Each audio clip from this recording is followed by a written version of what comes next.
Namaskar and pranam to Sadhguru Ji, a global thought leader for the mind and the soul, a seeker of truth, a thought leader, an inspiration, a man of ideas, and more importantly, a man of action, because we in the service believe that it's not just ideas, but it's putting those ideas into practice, which is even more important. A great organizer, a trainer, a motivational speaker, and most importantly, one who wants us to interpret our past with a great degree of confidence. His thoughts on our understanding of the Chola Empire, the great achievements and the salience of Vedantic thought are so important and so salient to our understanding about ourselves. Only a nation and a civilization which has pride in its past can be confident about its present and hopeful about the future. We are indeed very honored today that Sadhguru Ji will be interacting with the IC and AS Association. Sadhguru Ji knows a lot about us because many of us have been training with him. I personally have not been so fortunate, but Balamurgan, my probation, has been with him for a long time. So our president, Mr. C.K. Mishra, would have been here to personally welcome him, but he's been invited by, he's been called by the Prime Minister for an urgent meeting. But the IC and AS Association is one of the oldest civil service organizations.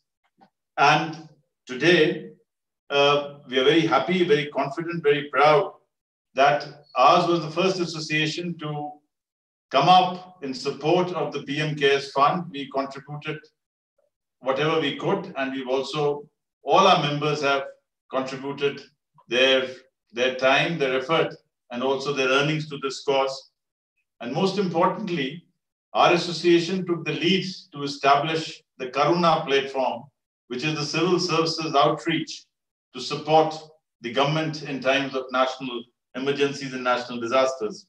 So this is where our colleagues from 22 other service organizations have also come together. The IC and AS Association also has affiliations from all the 30 states and UTs of the country where the IAS officers are working.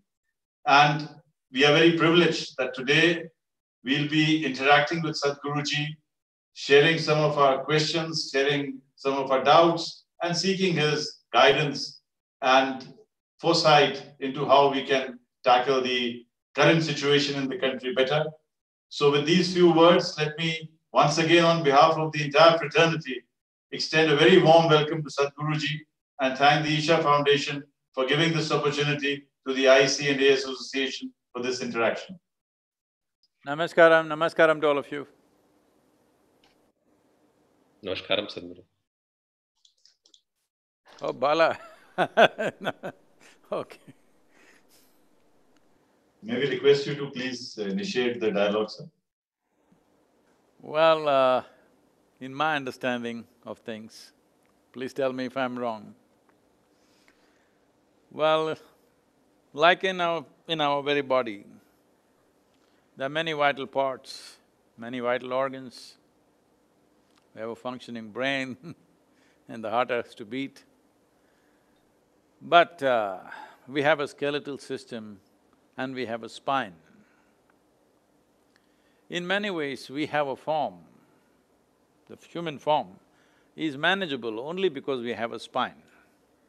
The spine collapses, we really won't have a human form, we'll lose it.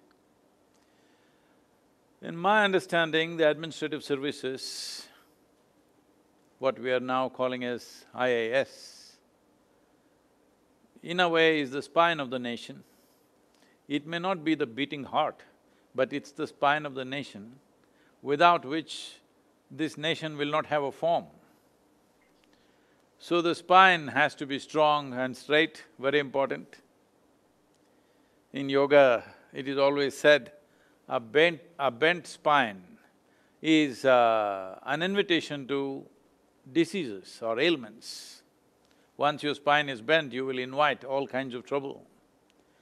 So spine being strong and straight becomes very, very important. I'm using the word spine both literally and also metaphorically. So having a strong spine is most important for the nation. And well, the services have done many wonderful things for this country, but it is important with the new generation of officers coming up to instill them with the necessary commitment, to instill them with the necessary long-term vision, because in many ways, we are at a crucial time in the history of this nation. What we do in the next 5 years' time, I think is going to determine what is going to happen to us in the coming century. And next couple of generations' future, we are deciding in the next 5 to 8 years' time, I would say. That's how I see it. Having said that, your role in making this happen is very, very crucial, because without the spine standing up, heart beating strong, brain working wonderfully will not get us anywhere. So, my congratulations and best wishes to all of you. So please, if you can start with your questions. Yes, thank you very much, Sadhguruji. It was very reassuring for us to know that you regard us as the spine of the country, and that you also believe that we have the strength, the courage and the conviction to take this country forward. Sadhguruji, you know, the IAS adopted the lodestar or the emblem, Yoga Karma Sukoshalam, in the year 1969. Since that time, this has been the inspiration for all of us. And I thought it'll be very nice to open this discussion by asking you to explain the context and the literal meaning of Yoga Karma Sukoshalam, both in the way Krishna was explaining to Arjuna, and also in the context of current times, how as IAS officers we can adopt this, not just in letter, but also in spirit, and if I could add, in letter, spirit and action. So we'd like to have your views on this opening. I mean, we'd like you to open your conversation with this, Sadhguruji. I must admit that I'm quite illiterate and I'm not a scholar of any kind, but I think this is a very obvious statement, so I can take the liberty of saying something about it. Well, the word yoga, let's understand this. The word yoga does not mean twisting and turning. The word yoga does not mean a certain type of practice. The word yoga means union. Union means, right now, there are two entities in the world, you and the universe. A whole lot of people make this sense of myself so strong, they become me versus the universe. Me versus universe is a very silly competition to get into. That is not the kind of competition anybody should get into, but most human beings are on this. Why human beings are going through daily anxiety, suffering, tension, stress is because it's me versus the rest of the world. Me versus the world is not a good place to be. So yoga means union. That means in some way in your experience, you are the world or the world is you. You don't see my individuality as a concretized absolute. My individuality is only a functional tool. It is not an absolute thing. It is something that we have made up. So if you do not take your individual nature too seriously, you are naturally in yoga, in your experience, everything merges. When you're inclusive, yoga means union. Union is only possible when you're inclusive in nature. If you're absolutely inclusive and then you act, the best will come out of you, there's no question about it. Right now, this is what is missing with most human beings. They are exclusive.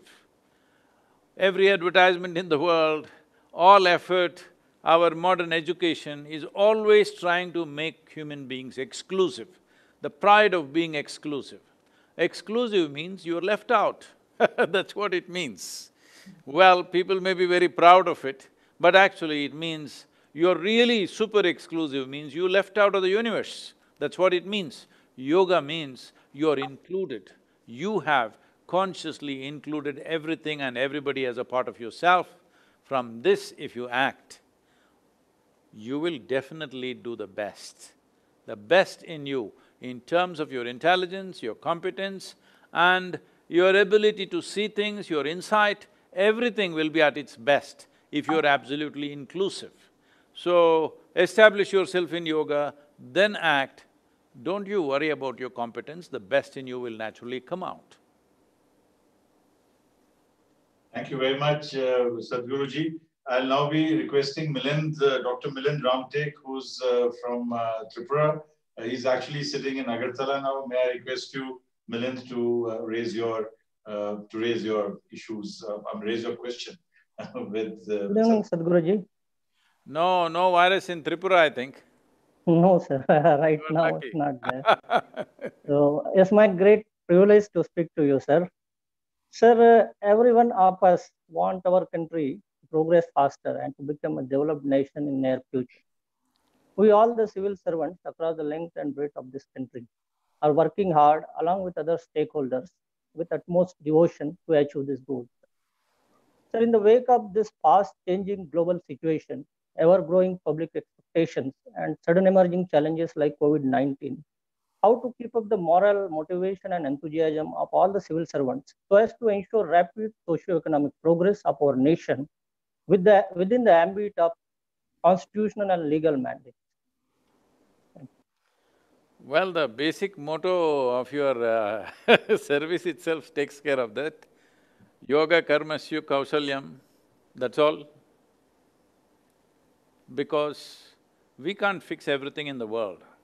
The only thing we can do is, we have done our best. In any given position, we've always done our best. This is all a human being can do. A human being is not going to fix everything in the universe. But in our lives, if we do not do what we cannot do, there is no problem. But in our lives, if we do not do what we can do, we are a disastrous life. As long as we are not such a disaster that even what we can do, we will not do because of our attitudes, our positions, our philosophies, our ideologies, our prejudices, we do not do what we can do, that is a disastrous life. But everything that we can do, we will do. What we cannot do, what to do? That's how life is. There is no such human being in this world who will do everything. No, we will do everything that is possible for us to do. What we cannot do, we do not do. So our prejudice, our identity, our discrimination, these things, or our own anger, our emotion, our frustration will not cripple us from doing things that we could have done. If you're angry, if you're tense, if you're frustrated, or you're very discriminatory about people, then you will not even do what you can do.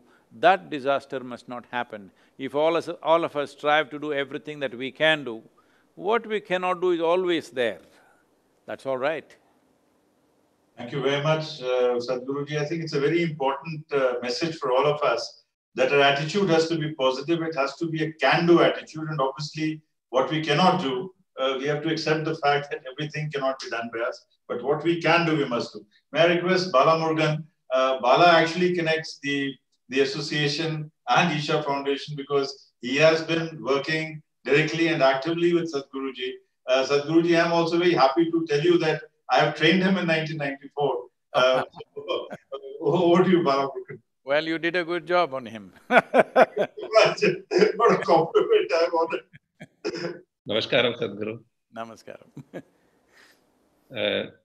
My question is actually a dilemma that we face in the service, Sadhguru. And it goes like this. Democracy in our country is still evolving. While in a few states it is mature, and in many other regions it is still immature and dominated by feudal values, where it works better for people with power and reach and does not work for the poor and underprivileged. There is always a gap between many of our laws, policies, and programs and the aspirations of the people. There is definitely a huge gap between the stated law, policies, and their implementation on the ground. There are many agonizing situations when we want to help someone, but rules don't permit. Any deviation from the law, rules, and procedures invites trouble for the officers and even their families. This fear prevents us from being proactively committed to the ideals. Should we work to strictly uphold the law, rules, and regulations? In Hindi, it is called lakir ka fakir, that is a person who rigidly walks the straight line? Or do we act on humanitarian considerations, taking the risks along? My question is, Sadhguru, what is more important, upholding the law at any cost or acting on humanitarian considerations? How do we deal with such situations? Bala, you packed two questions in one. One aspect is about the maturity of our democracy, where still it is a feudalistic process in the garb of democracy. That's still there. That is still a reality that you cannot deny. That is one aspect of life. That means when there are feudalistic processes in the rural part of India at least, and almost everywhere I would say, in at different, at different temperatures, but feudalism is burning in the heart of this country. Because in people's minds and hearts still their commitment to their caste, creed, their family and their larger clan is still bigger than their commitment to the nation itself. So in a way, in the making of this nation, we… see, in 1947 when we got the freedom, at least a large percentage of this country's population was willing to throw their life on the street for the sake of the nation. There was that kind of emotion and fervor. That was the time we should have burned the idea of nation into people's minds and hearts. In a way, we did not do that. So people naturally identified with little things around them which helps them in their survival process. So in the rural scape of India, if you're not identified with, let's say, a dominant caste in the area, well, your well-being is going to be a big question mark. So naturally, I would like to be part of that caste system because that is where my well-being is, that is where my social security is. This is very important. People are always wanting to fight this feudalism for which the basic infrastructure is caste system. People are always wanting to fight caste system. Now you can fight it as much as you want, it will not go unless we create a universal social security system. Right now, if you are living in a village, maybe in urban centers this is gone largely, but if you're living in a village, if you do not belong to any caste, then where is your social security? When tomorrow something goes wrong, who is going to support you, who is going to take care of you? Or if you fall dead tomorrow, who is going to take care of your wife and children? All these issues are there. So, without a universal social security system, caste system will not go because that is the only social security which is reasonably functionable in a functional condition for whole lot of population. So instead of fighting that, we need to bring a social security system where if I fall sick, some institution is going to take care of me. If I fall dead, somebody is going to take care of my family. Something is there, some system. Only then you can dilute the caste system, otherwise people are standing by it because that's the only social security that they have. Having said that feudalism is one aspect, that is not going to go away tomorrow morning because this is thousands of years of system. Unless you bring a better system, the old system won't dissolve by itself. And another problem is, if you dissolve any old system totally, without bringing a strong, new, efficient system, then the chaos that it creates also will create, say, social unrest and variety of problems. So the second problem is what you're saying is different. There are many laws which may not be relevant but still existing because again, I have to go back to 1947, when we just took the laws that the British has made to administer this nation or to be successful in their conquest, they made certain laws.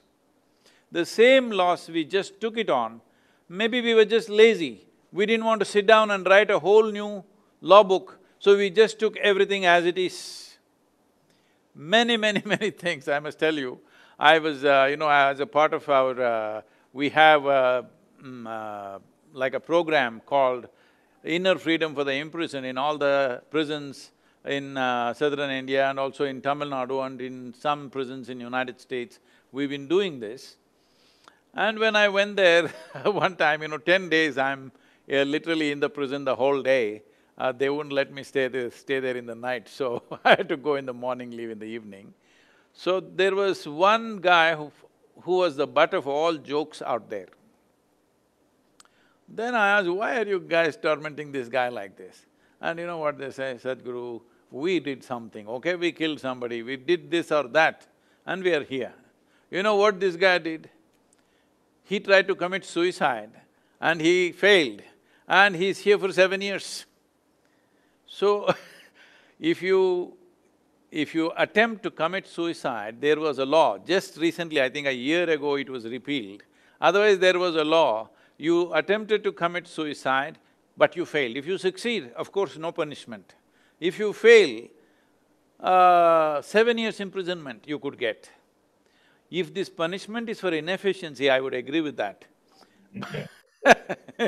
But a man or a woman commits suicide or attempts to commit suicide because they are driven to such desperation in their life, whatever drove them to such a level of desperation.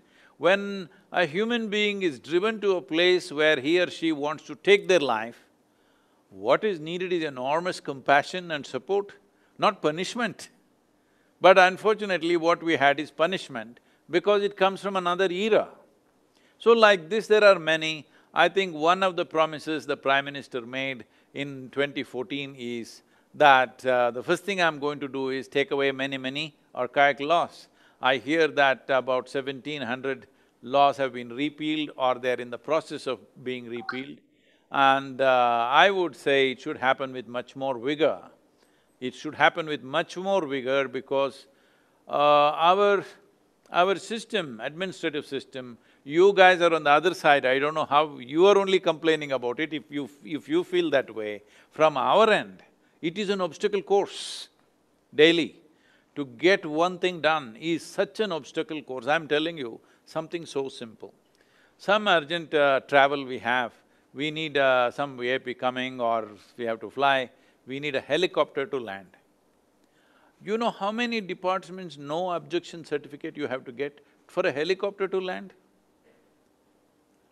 And it happens to be a Saturday, the collector is not available, you have to run to his house, he's not there, then you run around, he's in a theater with his family, you want to go and tap him on his shoulder and say, sign my paper, my helicopter has to land. What are we doing? The idea of a helicopter is the damn thing can land where you want. That is the idea. For this, so many departments have to give no objection certificate.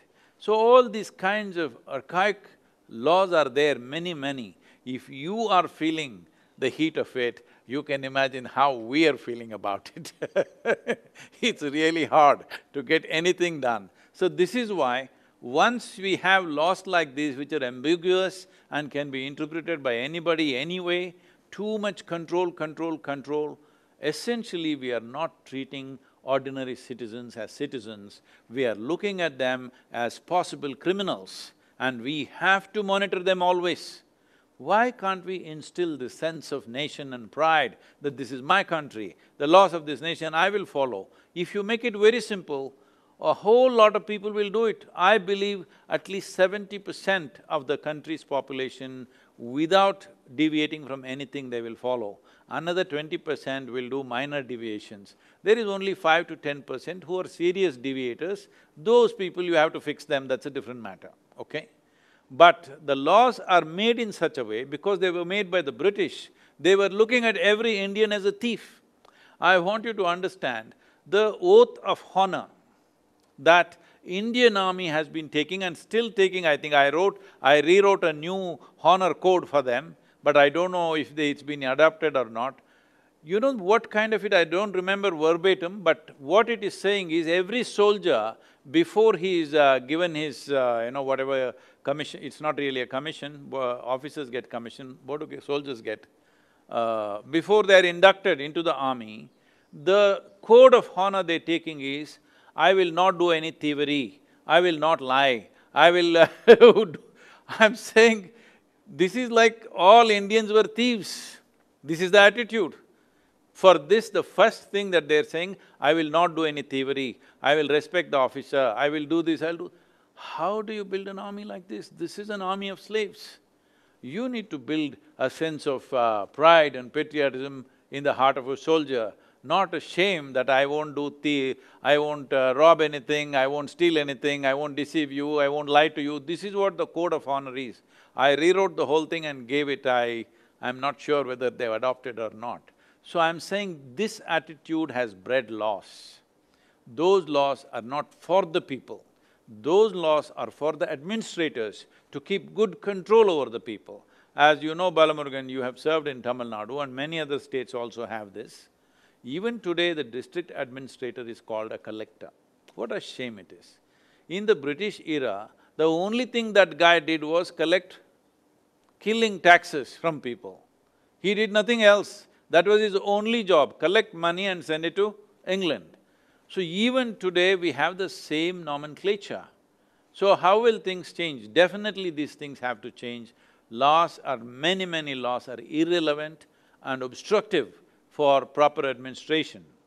But at the same time, having said this, as an administrator, as a civil officer, definitely no government or no system wants to give you the position of being a dispenser of justice.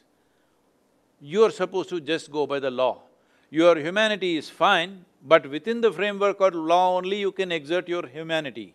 You cannot go beyond that because you are not an executive. So if the Prime Minister or the head of the government of a state or whatever, if he feels the law is restrictive and his humanity overwhelms that law, then he can make a new law and do that. But you and me have to exert our humanity within the framework of law, because if we weaken that, then we won't have a structure. Everybody's humanity will function in its own way, everybody's morality will function in its own way, and then you won't have a structure. Then this spine will have, disc prolapses will happen. Thank you very much, Sadhguruji, and thank you for instilling in us that the entire administration must run on the element of trust. In fact, as you mentioned yourself, the new committees that have been set up by the Prime Minister, we've now accepted self-certification in most of the documents, so that itself has been a major change. We are moving in that direction, and as Sadhguruji has pointed out, we must make efforts to get into that direction even faster. I will now be requesting my colleague Vijay Lakshmi Bedari, who's joining us from Bangalore. She works for the ISRO and therefore is a very important institution. So over to you, Vijay Lakshmi, for your conferment with Sadhguruji. Thank you, sir. Namaskaram. Good evening, Guru. Namaskaram. Again, no virus in the space, you're lucky too. Yes, Guruji. Most of us in the IAS would like to think that we are giving the best years of our life to the service of the country, and we are working hard to achieve national goals. But there are popular perceptions that people think that once you get into an IAS through an exam, your life is made. But the reality is today, some of the brightest young officers work very far away from their homes, in small towns, in tribal areas, and in remote areas. They have been rendering services in the remotest parts of the country, sometimes even with personal hardships.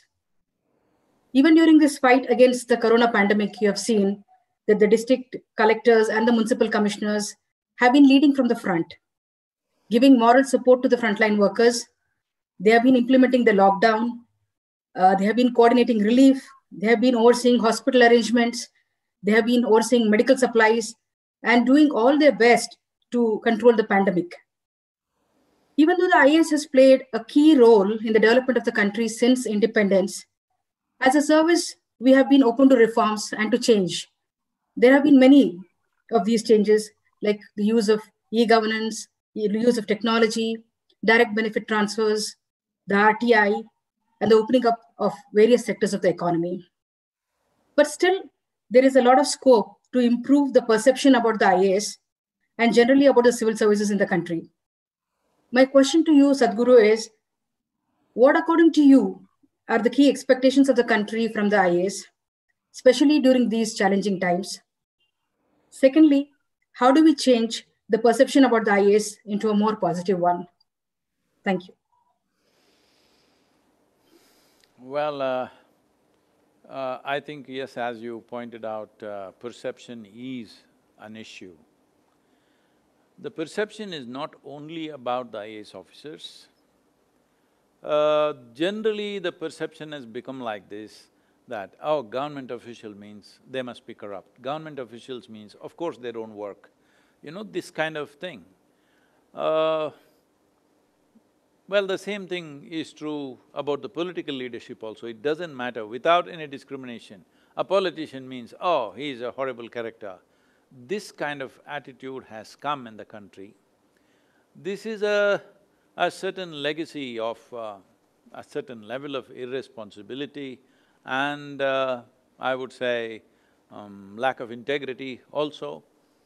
On the part of certain key elements in the last few decades, because of that, that image has grown and unfortunately has stayed on. So I feel one of the things that the IAS officers can do is, I don't know if the government allows such a thing, but I feel, I'm sure it should be okay. I feel the IAS officers in the country, I understand you're some 9,000 odd force, isn't it? Am I correct? Just about 5,800. Okay. So, nearly 6,000 people. It is very important that you should speak to the youth of this nation. You must address universities, you must address colleges, and because, see, if there is no trust between those who administer and those who are being administered, nothing will work properly. It doesn't matter, you may not be doing anything wrong, they may not be doing anything wrong, but still things won't work well. If you look at like a family situation, like a husband and wife or parents and children, it is not necessary somebody must be doing something wrong. Once there is no trust and you believe that person can only do wrong, well, all the wrong things will happen. Not because somebody is doing it, simply because we think so, it will start happening all over the place.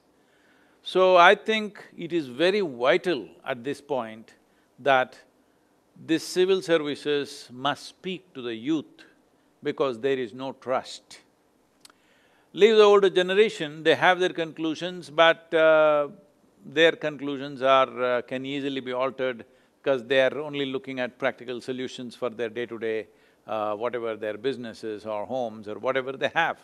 That is not a big issue. The administration, as it gets more and more digitized, I think a whole lot of misconceptions will go at that level.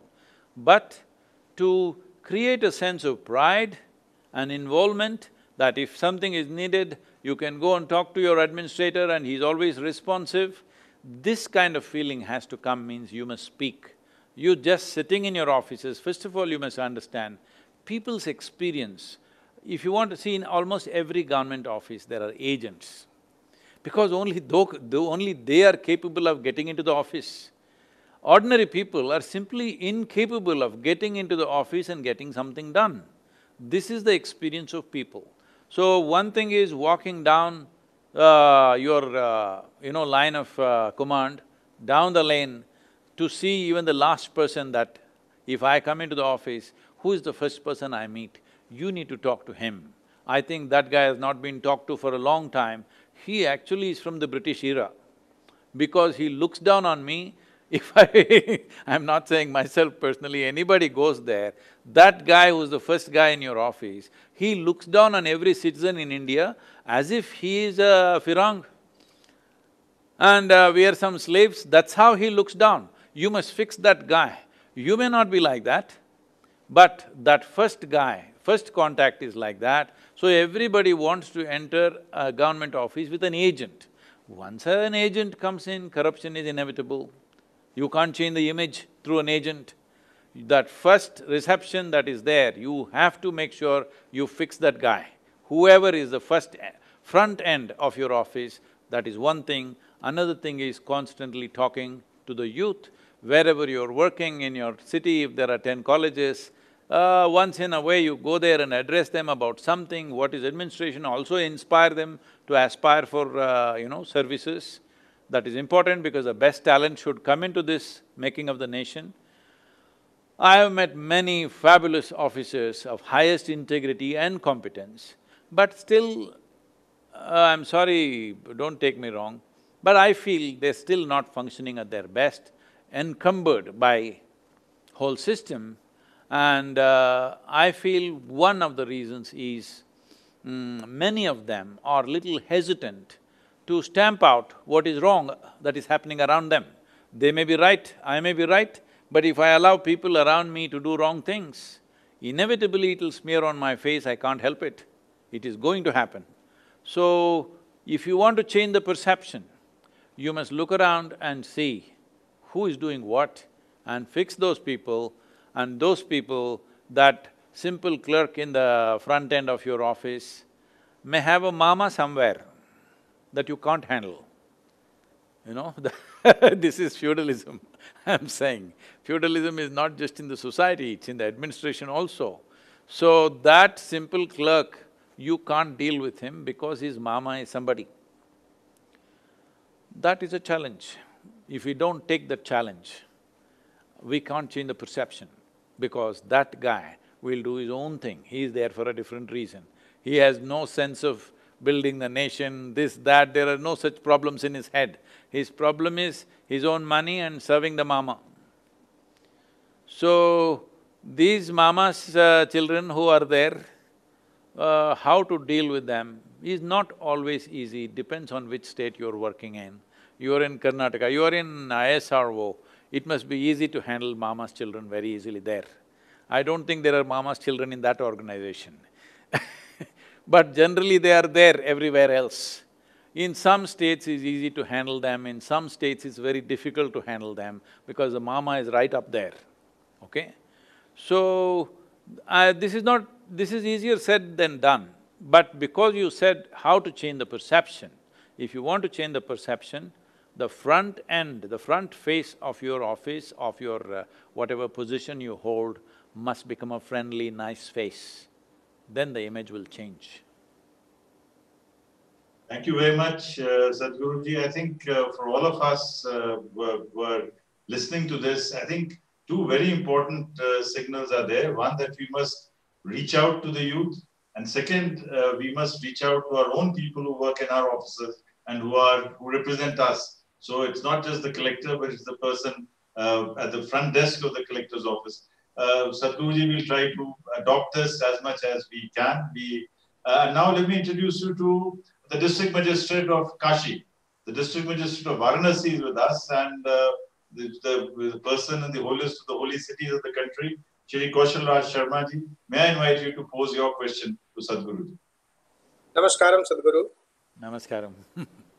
Sadhguru, as an organ of administrative system of this country, we IAS officers perform numerous actions. They are decided by political executive as well as decided by ourselves. In almost all of them, the desired output or result is predefined. Also, in most of them, the government of the day and thus the executive want to take credit of the work done for the people. It needs media coverage, positive propaganda, success stories, etc. And through that, we are deeply attached to the results of the actions.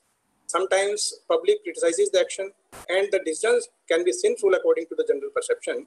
In the present COVID conditions also, this can be observed clearly.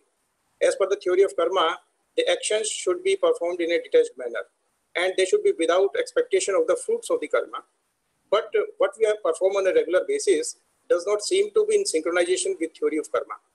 Sadhguru, keeping in view the needs of the service profile, how we can get detached from the karma and the daily life actions and then can move towards life's larger goal of liberation while constantly perform services to the public.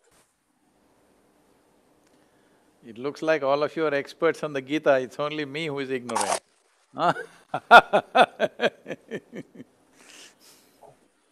Well,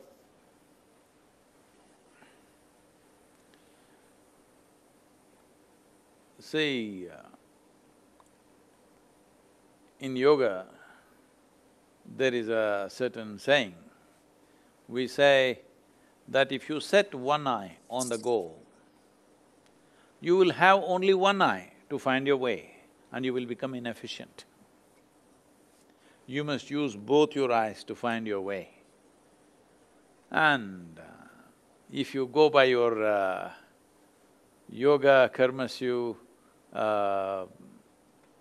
kaushalam, if you go by that, if you have a sense of inclusiveness with people and you act, you're established in yoga and then you act, with using both your eyes, both your hands and everything that you have, doing what you have to do, the results will happen.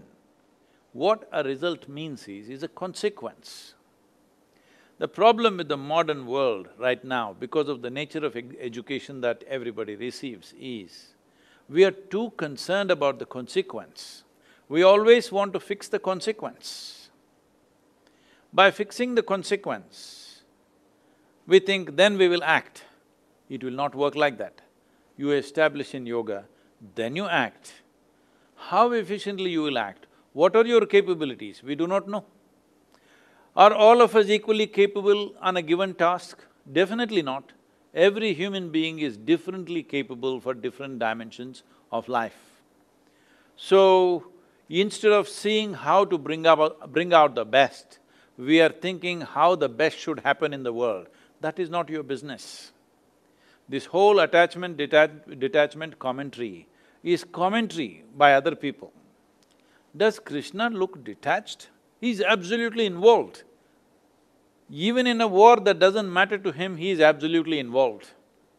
He's not detached. What does detachment mean?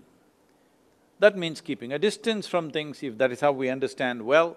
The word detachment can be interpreted in so many ways. I always detest from using that word because people will always understand detachment as keeping everything at an arm's length. This life, if you have to experience this life and if you have to impact this life, the only way you can do it is with enormous involvement. Now the problem is, if your involvement is very discriminatory, your involvement will bring entanglement. When entanglement happens, then naturally you will weave philosophies of detachment. If your involvement is discriminate, entanglement will happen. If your involvement is indiscriminate, then the action itself is a process of liberation. When I say indiscriminate, if your involvement is absolute with everything, right now where you're sitting, where we are here engaged in this, our involvements must be absolute. Not just with this, you're breathing, your involvement must be absolute. I'm telling you, if your involvement with your entire breathing process is absolute right now, you won't need a doctor, you don't need those temperature guns to shoot at your face and say you got temperature, so you may have virus. If you are absolutely involved with your breathing, if there is any difference in that, you will just know. You will just know what's right and what's wrong with this body. So you will know what you have to know with the world and yourself if your involvement is indiscriminate. Right now, people want to involve in a few things that they think are good. They want to involve themselves in few things that they think is theirs and they don't want to involve in the rest. Life will not work like this. Life will happen at its fullest only with absolute involvement, with everything you're involved. Involvement does not necessarily mean compulsive action. See, suppose you're involved, let's say as you sit here, your involvement is absolute with every… for example, I'm saying, with every human being on this planet. Can you act and do whatever you want to do for all the human beings on this planet? Can you, sir? You cannot. Nobody can, I'm saying. So, your involvement is absolute with everything, but your action is only with a few people, not even entire Kashi, only limited aspects of Kashi you can act. You cannot act across the world, you cannot act across the universe, but you can be involved with everything in this universe. So if your involvement is total, whatever action that happens, it will not bring entanglement. When there is no entanglement, where is the fear of attachment? When there is no fear of attachment, where is the need for even to articulate detachment? It's simply meaningless to me. Detachment is totally meaningless to me because I involve myself, I throw myself into everything and everybody's life because there's no fear of entanglement. Why there is no fear of entanglement is because your involvement is indiscriminate. The moment your involvement is discriminate, then everything that you touch will stick to you.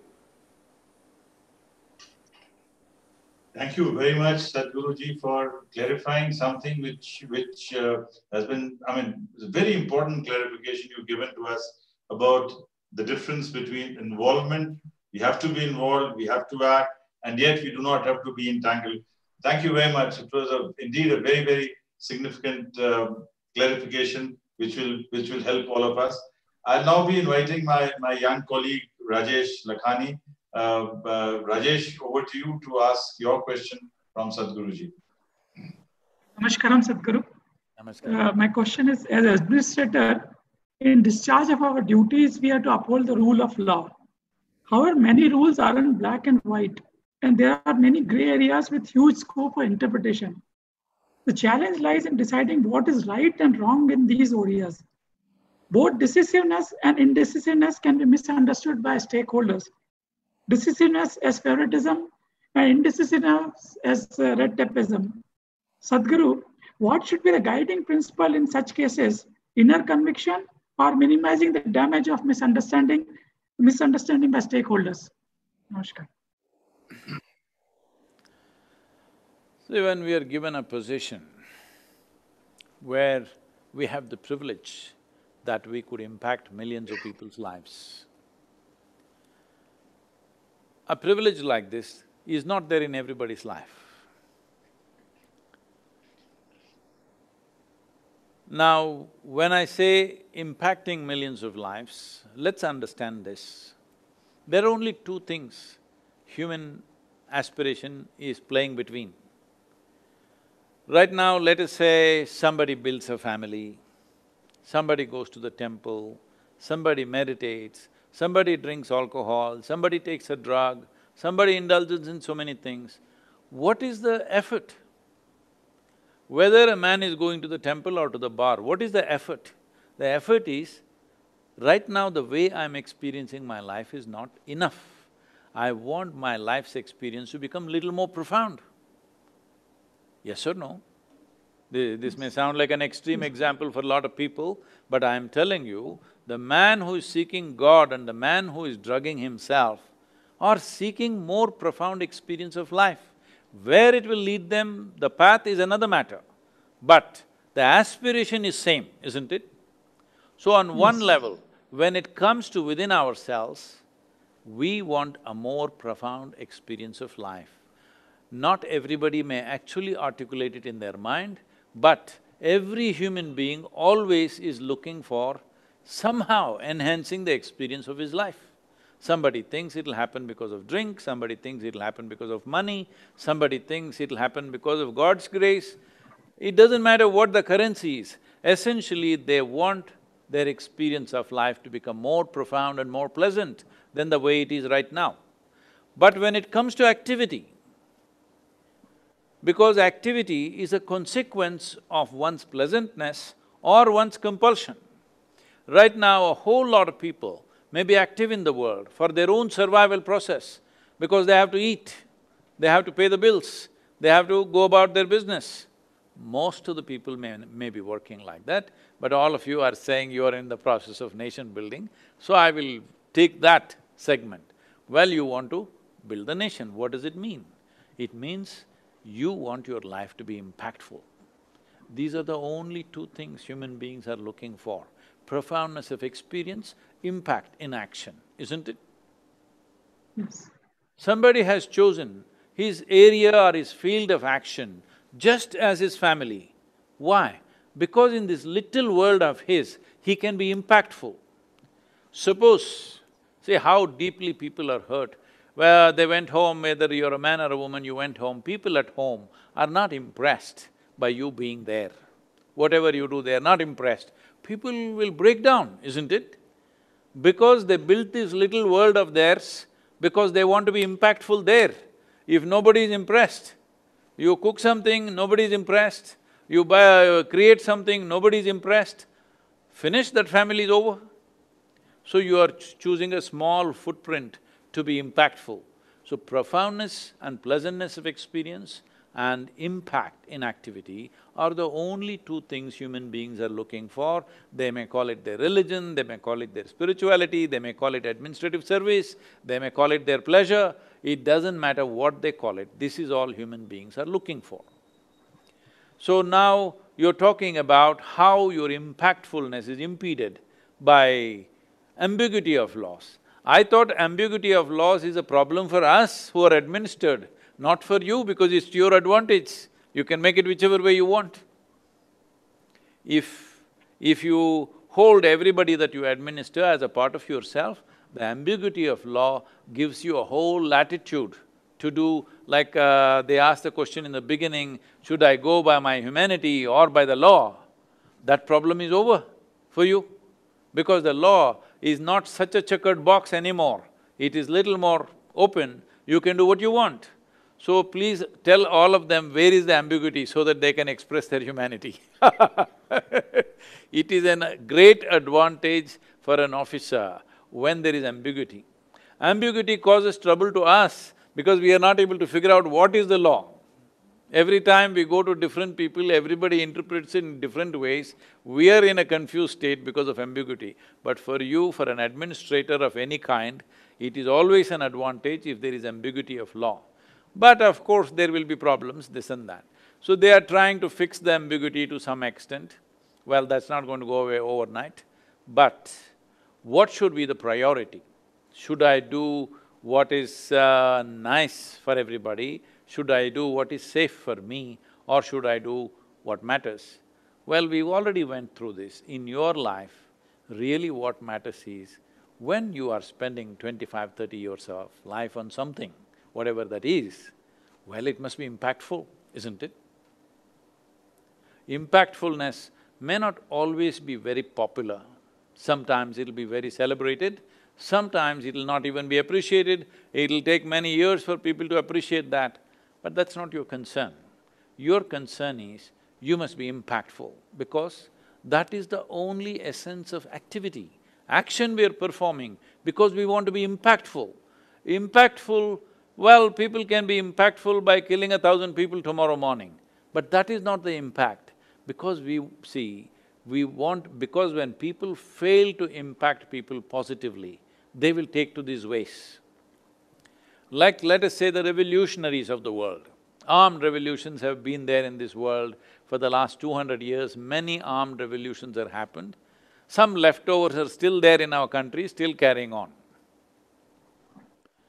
Now, what is the thing behind this destructive process is, they have an ideal, they want to create that,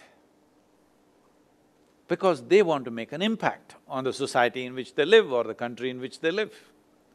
But because they're incapable of doing that, now they think they have to break it. So that is a childish reaction to your own incompetence or your inability to bring forces together. Because when you want to have impact, you yourself can't go and stamp your footprint on the moon. If you have to go to the moon, how much support is needed? Maybe only one man landed on the moon, but how many thousands and thousands of people worked to put that man on the moon, isn't it? So, impact is not going to happen. Real impact you cannot create in your life unless you harness everybody's forces into it. That is very important. If you cannot get everybody together, it doesn't matter how brilliant you think you are, it's not going to get you very far. How powerful you are, how brilliant you are, it won't get you very far. When you really want to make impact in the social scene or in the national scene, you must be able to harness everybody. When you try to harness everybody, there will be… if there are 1,000 people, they will have 10,000 opinions, especially in this country, you know. So how are you going to do this? Is it a compromise? Don't see it like this, don't look at life this way. that this is right, this is wrong, this is black, this is white. That's not how it is. The thing is to create a positive impact. What do we have to do? Whatever it takes, we must do. Because after all, you are appointed there for the well-being of the people in the end. That's all it is, isn't it? Our fundamental business is human well-being. So when our fundamental business is human well-being, we have no right to hang on to our own lofty ideals, morals, philosophies and think this is the right thing to do, that's the right thing to do. That's not the point. The right thing to do is what is best for all the people that we administer. What is best for them today and for them tomorrow.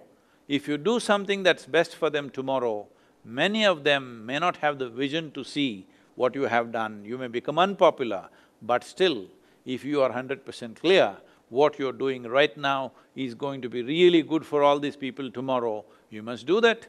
Most great things that have been done on this planet have been only appreciated after people are gone, isn't it?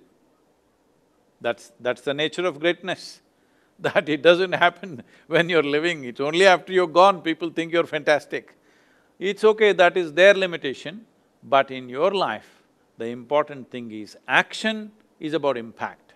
Your life is about profoundness of experience. It's my wish and my blessing, you must have both. Thank you very much, Thank you, Sadhguru. Sadhguruji. Because especially for those of us who are in the IAS, impact is the most important thing, and you laid the path very clearly that our actions must have impact. And I'm sure Rajesh is now much clearer in his thoughts. We now bring to you Sadhguruji Amit Ghosh, popularly called Dada Ghosh by one and all because he's the real Dada of the batch. Literally and metaphorically, he's also the secretary of our association. So may I request you, Dada, to pose your question to Sadhguruji. Namaskaram, Sadhguruji. Namaskaram. When he said Dada, he said like this, I don't know what that means, nobody can fight with a Bengali, is that it? He said like this, Dada. Sadhguruji, I need your blessings, that's all I can do. Sadhguru, you just spoke about something which was also highlighted by Dr. Sanjeev Chopra. You spoke about enhancing the experience of life. And you said that it is all about making it more and more profound and more pleasant. And you said that, about the impact, having a positive impact. So Sadhguru, with your permission, you have said earlier that without addressing individual consciousness, we cannot comprehensively resolve our socio-economic problems or geopolitical issues at any level, whether local, national or global. Sadhguru, the working of the government is such that while we do have programs and policies for society and stakeholders, we do not seem to have ways to address individual consciousness of people who work within the government as well as people who get impacted by our decisions. Sadhguru, how do you think this can be built into the working of the government, of course, among the members of the IAS? And why is it important to address individual consciousness for good governance? See, there is only one problem on this planet, only one. That's the human being. Have you seen any other problem on this planet, I'm asking? Have you seen any other problem on this planet? Only human being, isn't it?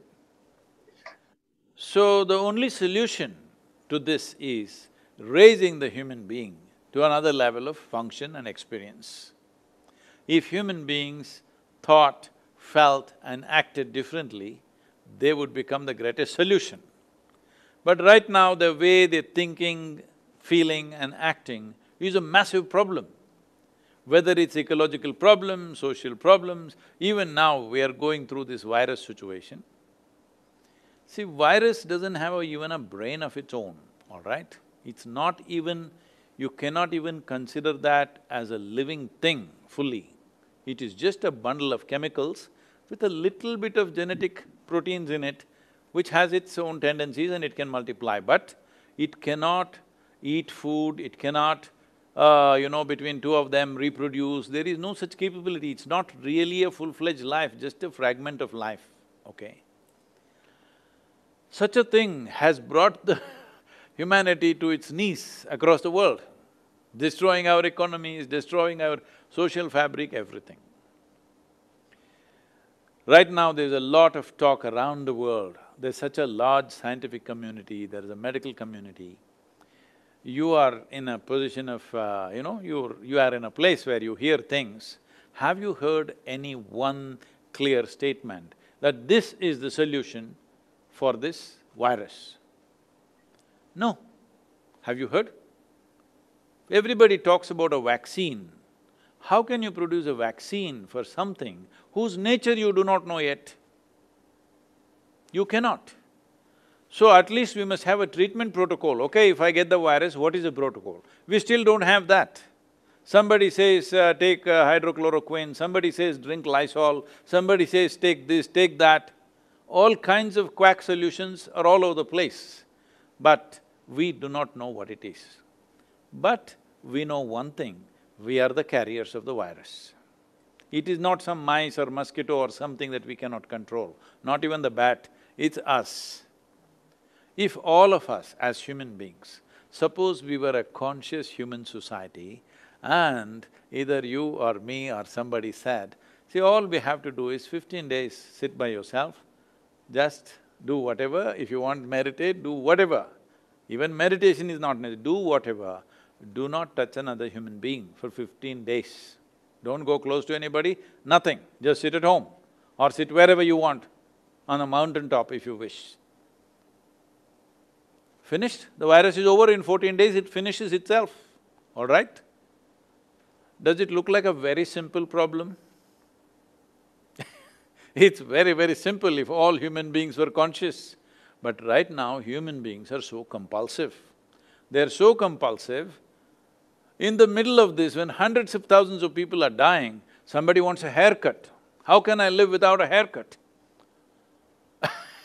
Somebody wants to drink alcohol, all right? You saw what happened with the alcohol went opening up. People went crazy. Now they're all quiet because it seems home delivery is happening. We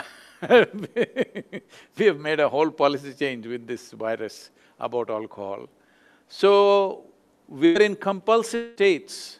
Because of that, every simple thing is such a big problem. If only if you were conscious, if all of us simply sat where we are, next 15 days, finished, virus is over across the world.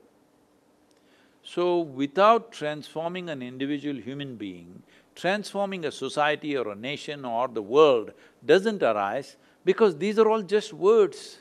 Where is society?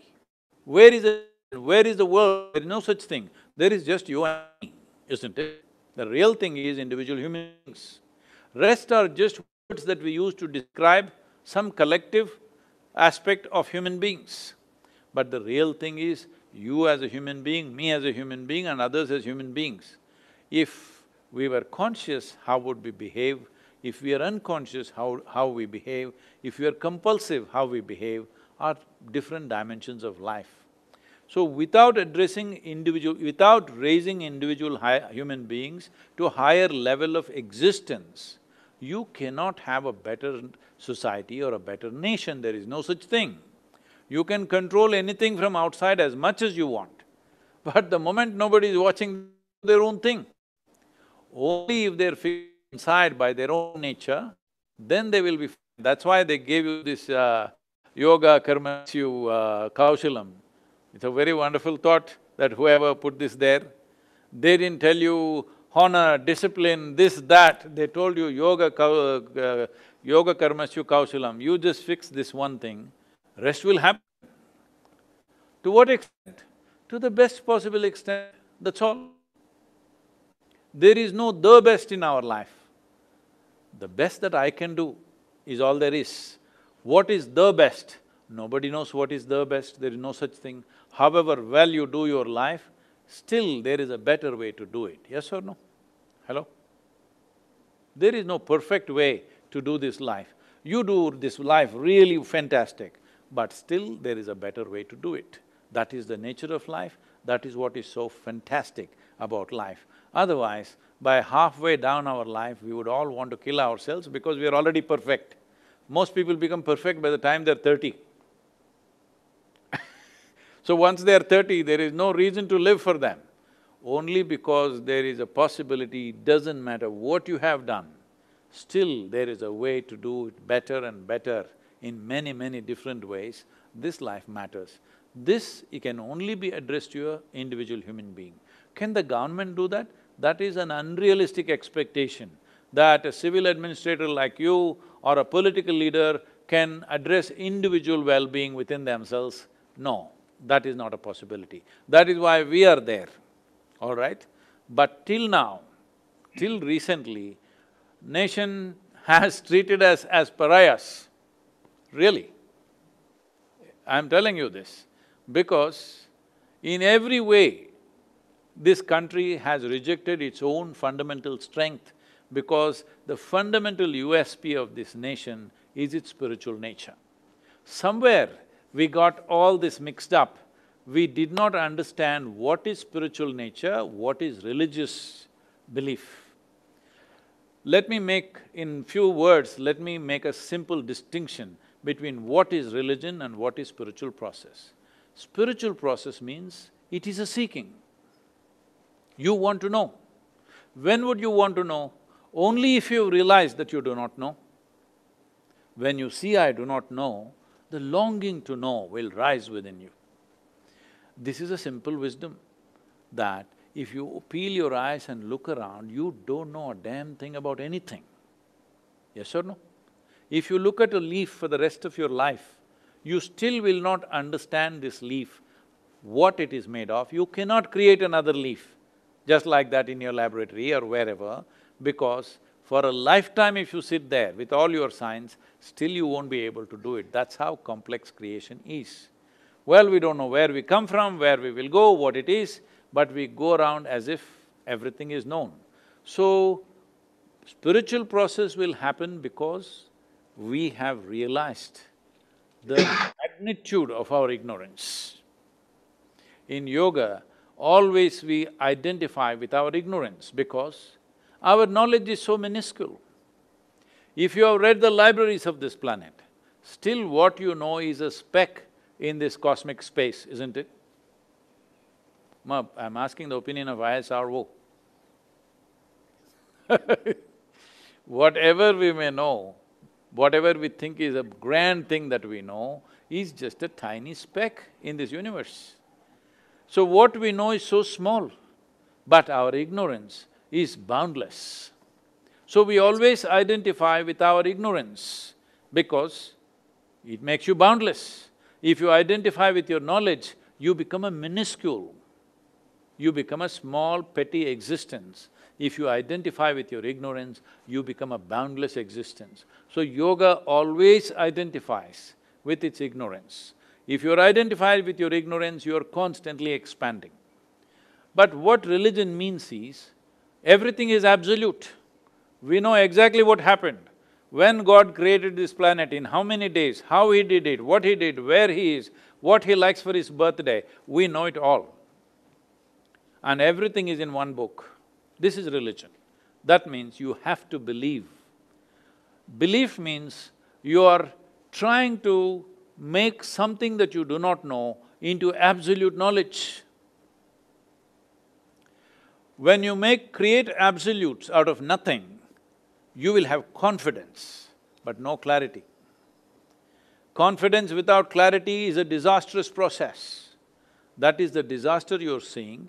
Because of this, whatever resistance that certain Western cultures developed because of very dogmatic religious processes, they thought, science if it has to grow, religion must be killed.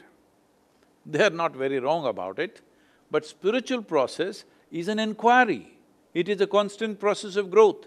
This nation, in this nation we must understand this, that this is a godless country. I'm saying this very consciously. The people that you worship in this land are people who walked this geography at some time, isn't it? Your Rama, Krishna, Shiva, everybody walked this land at some point of time. He is from Kashi, Shiva lived there. Well, Rama definitely walked this land because he had his real estate problems till recently. Those who live in heaven won't have real estate issues, right? Only those who lived with us will have real estate issues. So these are people who walk this land because they lived in such a way, in an exalted way. We say, oh, they're godlike. Today people are saying Tendulkar is cricketing god. Not very wrong, it's very much part of this culture. Because if a human being excels beyond what we think is normal, we say he's a deva. He is worship-worthy. Somebody transcends the limitations that nature has set upon you or we believed has set upon you, then we say that person is worship-worthy and we worship those people. But there is no the God, because the fundamental aspiration of this entire culture is about mukti. Mukti means freedom or liberation. The fundamental aspiration is not God, not heaven, not the pleasures of heaven, but mukti, freedom from heaven also. Because heaven is a honey trap. If you don't have something in your life, it looks like a great thing. The moment you go there, see, it's like this. Right now, wherever you are, suppose you can't leave that place, this room in which you are, you try to open that door, it's locked from outside. Will you feel imprisoned or no? Definitely, isn't it? However big, let's say you're in a palace right now, but it's locked from outside. Will you feel imprisoned, though it is a palace? Similarly, everybody talked about going to heaven in the world, but they didn't tell you can't get out of it. It's a prison, all right, it's a trap. You get into some place, it doesn't matter how good it is, but if you cannot get out, it is a trap, isn't it? So, I call heaven as a honey trap. People have been trying to trap you in that. But here in this culture, knowing this, we always said the only goal of your life is mukti. Liberation or freedom is the highest goal in your life, to become free. What does freedom mean? Is it something of the future? No. Right now, you're doing your work as an administrator, you live in a family. All this must be stepping stones for your liberation. Because you created these things because you have side needs. You have physical needs, emotional needs, psychological needs, social needs, economic needs, variety of needs. So to fulfill these needs, you created certain activity. That activity you should do to the best possible extent you can, but it should never entangle you. If it entangles you, then the fundamental purpose is gone. Otherwise, see, today because of English education, these things are gone. Otherwise, in the previous generation, my mother or her mother, if they sit down, stand up, they would say karma, prarabdha, mukti, moksha, these are like every day, it's not spiritual talk. Daily conversation never happened without these words, because the focus of the entire culture was towards freedom. Now, because of this misunderstanding, the immense knowledge that we have about the inner mechanics of a human being in this country has been ignored. It's only now the nation is talking about yoga, Prime Minister is doing yoga with common people, today we have International Yoga Day. All this is only in the last few years. Otherwise, if you say yoga in the 80s, 90s, you think anybody heard you? Because I have been talking yoga since 1982, endlessly I'm talking about yoga.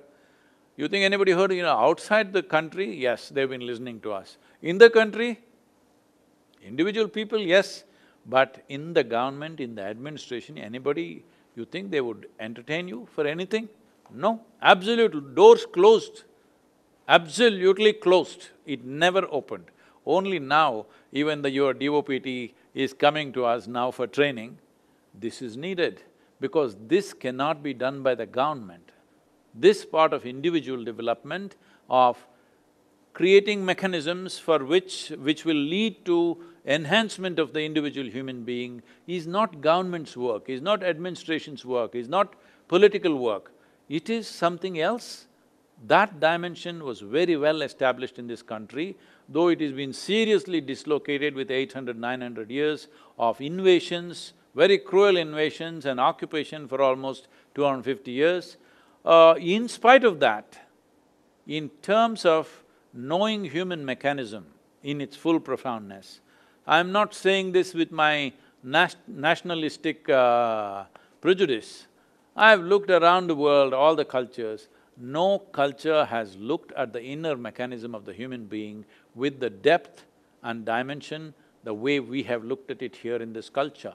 The government, the people, the administration must make use of this. We are glad at least now there is an Ayush ministry, at least there is an effort, and there is a yoga day, and the Prime Minister is pushing yoga as one of the main agendas. United Nations is using this as part of fulfilling its 2020 goals that were there. It is being used, which is a wonderful step for the world. Rest of the world has taken it up. Indian administration needs to take it up big time, I'm telling you. When I was at the World Economic Forum, the leaders in that place, they asked me, Sadhguru, if there's one thing we can do for you, which will transform this world, what is that? I said, give me 25 people for 5 days. In 2 to 3 years, you will see significant transformation on this planet. They asked, who are they? I named 25 heads of 25 most important or powerful nations in the world. I said, give them to me. Everything will be transformed in 2 to 5 years, because for the first time in the history of humanity, we are growing more food than the population can eat, but still 1/3 of the population is hungry, okay? We have technologies, resources, capabilities, knowledge, everything in place. Only thing that is not in place is an inclusive human consciousness is missing. If these 25 people who control more than 80% of the world's resources, if their mind changes even 10%, I'm saying, their way of thinking and feeling and experiencing life changes 10%, world will be transformed. About nearly 20 years ago, someone came here, someone of some significance, they were going through our inner engineering program. They asked, Sadhguru, this is fantastic, tell me, but what about India? What about the nation? What can we do?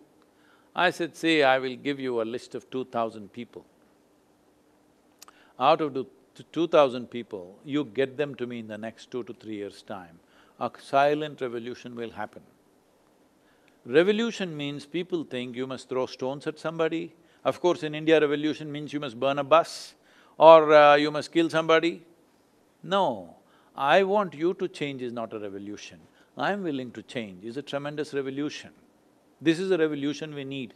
I want you to change is a problem. This is the same old classic problem of mother-in-law wants daughter-in-law to change, daughter-in-law wants mother-in-law to change. It is always a problem. I want you to change is always a problem. I am willing to change is what is needed.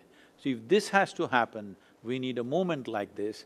And in that effort in the last 20 years, well, we have touched a significant… When I gave this list of 2,000 people, it included people in the administration, because I'm not looking at political leadership, because they come and go, their shelf life is only 5 or 10 years. But you guys are there 25, 30 years, business leaders are there 25, 30 years, and social leaders are there who are 25, 30 years. These are the people I'm interested in. If those people who are significant roles they are holding for 25 years of their life, if they can't make a difference, who can make a difference in a country? If your minds and your hearts experientially, not intellectually, experientially if it changes 10%, the way you experience life, I'm telling you there'll be a significant difference in the world, for sure. In this country, definitely. And that is, in a way, for the first time, the tools for self-transformation are… the doors are being opened by the administration for the first time. In the last 75 years, it's only in the last 5 years, some little opening has happened, much more needs to happen. Thank you very much, Sadhguruji. On behalf of all of us, when I speak for all the officers in the country and their families who have also joined us in this absolutely scintillating and remarkable conversation. Thank you so much, Sadhguruji, for telling us, especially the difference between being spiritual in the quest for mukti, understanding, and how different it is from the conventional religion that we've always thought, and that all change must come from within. Thank you very much, Sadhguruji. On behalf of all of us, may I request everyone to give our namaskar to Sadhguruji. And on behalf of all of us, I am formally presenting you a little souvenir and a little book called Karmasu Kaushalam, or Excellence in Action. This is the coffee table book which the Academy brought out on its 60th year, on the Diamond Jubilee. Last year we brought it out. I'll be sending it over to you by courier, and please accept. Oh, I thought you were going to just show it to me. I thought it's a virtual gift. No, no. And one thing I must say, Sadhguruji, your humor and your sense of joy is so infectious. It's absolutely wonderful. Thank you very much. It's been an honor. On behalf of all of us in the IC India Association, we are very, very grateful to you. And my request is to Isha Foundation that this should not be a one-off activity. If you have the time, we would love to engage with you every now and then, maybe once a quarter, maybe once every 6 months, because right now I have got 24 questions with me from the audience, including from Usha Padi, who handles the helicopters in the country, and I'm sure she'll give you a solution to the helicopter landing. But I couldn't take a question because of paucity of time. Thank you very much, Sadhguruji. Pranam. Naman. Thank you, and I would like to convey my congratulations, because right now I'm seeing, at least around me, I know there are complaints here and there, but largely the administrative services, not just the IAS officers, I have never seen this level of commitment even from a village level officer that I'm seeing. Even a village accountant, how he's functioning, the local police, how they're functioning, all of you, how you're functioning in these virus times is exemplary and fantastic. Congratulations for that, my blessings for you to have the necessary strength and determination to keep this on, because this virus could be a long haul, and the spine must be strong. India's spine must be strong, you being the many pieces of India's spine. See, this is the wonderful thing about the spine. It is… the creation could have made it into a solid piece of steel, but it is many pieces of small bones, very fragile-looking bones put together to perform such a significant task of giving us a form of who we are. So, my congratulations and my best wishes and blessings for all of you to be able to hold up the spine of India so that it can stand up to this challenging times and come out victorious in this. Thank you very much. Thank you. Namaskaram, Sadhguru. Namaskar. Namaste. Namaskar, Sadhguru.